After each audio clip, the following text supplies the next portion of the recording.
Hi everyone, today I want to share with you a tour of the share house we were staying at in Japan. As I mentioned in our share house room tour video, this share house is very large. It's 6 floors, over 200 rooms, and tons of people. Even as an introvert, I really enjoyed interacting with so many different people every day. There's a lot of cool people there, everyone had a different story to tell, and there's always someone to talk to. The house also hosted social events and parties pretty regularly, so there was always something to look forward to.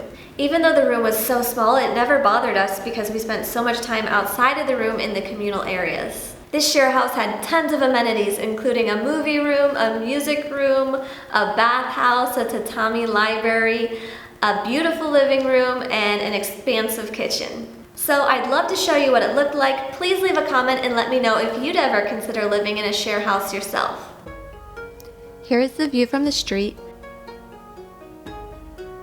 Out front are loads of bicycles, some of which are even electric bicycles, that are shared among residents on a first-come, first-served basis.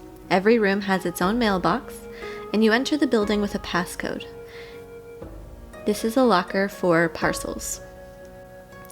Upon entering the building, you need to find your own personal shoe locker. There's enough space to store several pairs. Towards the front of the house is a music room with soundproof walls. You can bring your own instruments or borrow some of the ones in the room. Across the hall there is also a small theater room that you can sign up to use.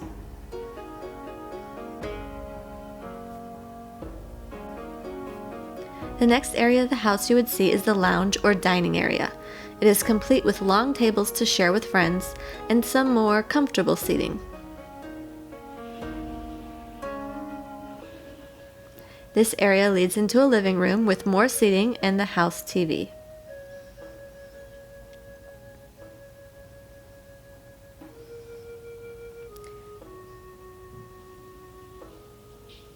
There is also an outdoor area with a barbecue grill and patio tables. Tucked behind the lounge is the main kitchen. It is divided into 5 individual workstations.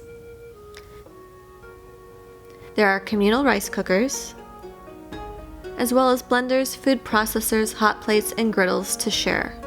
There is a wide variety of dishes as well. Small ovens, coffee machines, and an ice maker.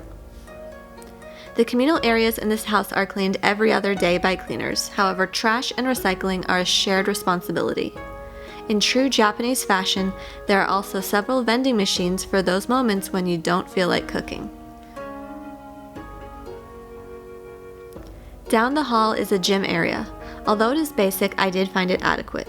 There are handheld weights, yoga mats, and a few cardio machines. Down the stairs from the gym is an indoor racquetball court with a basketball hoop. You can also use this space to play ping pong or badminton.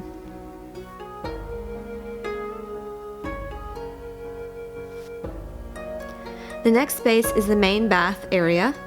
Since there is only one of these rooms, it alternates between male and female use each week. There are other simple shower rooms located elsewhere on the floor. Down the hall is a study room with a small library.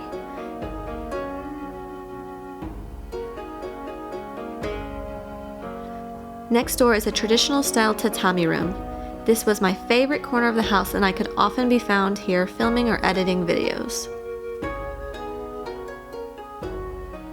Across the hall are the rest of the shower rooms that I mentioned earlier. There are sinks and individual shower stalls. This is the room dedicated for female use only, and the rest of the shower rooms on this floor can be used by either gender. This is what one of the hallways looks like where all the rooms are. I have a separate video that shows the inside of the rooms. However, on each floor there is a bathroom,